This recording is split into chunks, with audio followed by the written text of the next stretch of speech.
बम गिराया, बंकर उड़ गया, लेकिन उसी वक्त एंटी एयरक्राफ्ट गन से निकला एक टुकड़ा उनके कॉकपिट के शीशे से घुसा और उनके बाएं कंधे में जा धंसा। दर्द इतना तेज था कि आंखें धुंधला गईं, लेकिन चौहान ने हाथ नहीं हटाया। उन्होंने जेट को वापस मोड़ने की कोशिश की, लेकिन इंजन ने साथ नहीं दिया। इजेक्ट। चौहान एक नहर के पास गिरे, कंधे में चोट थी, चलना मुश्किल था। पाकिस्तानी सैनिकों ने उन्हें आधे घंटे में ढूंढ निकाला।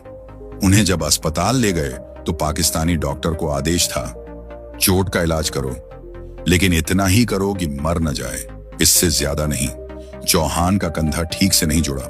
महीनों तक दर्द रहा, लेकिन चौहान ने एक आंसू नहीं बहाया, एक आह नहीं निकाली। धीरे धीरे तीनों एक जगह पहुंचे, लायलपुर का पीओडब्ल्यू कैंप। यह कोई आम जेल नहीं थी, यह जेल खास तौर पर पीओडब्ल्यू यानी प्रिजनर ऑफ वॉर के लिए बनी थी। यहाँ की दीवारें 20 इंच मोटी थीं। हर सेल में एक बल्ब था जो 24 घंटे जलता रहता था, ताकि कैदी अंधेरे में कुछ कर न पाएं। हर 2 घंटे पर गार्ड्स राउंड लेते थे। बाहर की तरफ एक और दीवार थी, 15 फीट ऊंची, और उस दीवार पर करंट वाले तार। कुल मिलाकर यह एक ऐसी जगह थी जहां से भागना नामुमकिन था। लेकिन जब 25 दिसंबर 1971 को खबर आई कि पाकिस्तान ने सरेंडर कर दिया है और भारत जंग जीत गया है, तो सभी कैदियों की आंखों में चमक आ गई। अब तो जल्दी घर जाएंगे। लेकिन दिन बीतते गए, हफ्ते बीत गए, महीने बीत गए, कोई नहीं आया। राजनीति के पेच में उनकी रिहाई अटकी पड़ी थी। एक रात अर्जुन सिंह भाटिया ने धीरे से कहा, यार, अगर हम खुद नहीं निकले तो शायद सालों लग जाएंगे। राणे ने पूछा, क्या मतलब? भाटिया ने एक लंबी सांस ली और कहा, मतलब साफ है, हम भागेंगे। कमरे में सन्नाटा छा गया। चौहान ने खिड़की से बाहर देखा, गार्ड का साया दिख रहा था। फिर उन्होंने भाटिया की तरफ देखा और धीरे से कहा, बताओ, क्या सोचा है?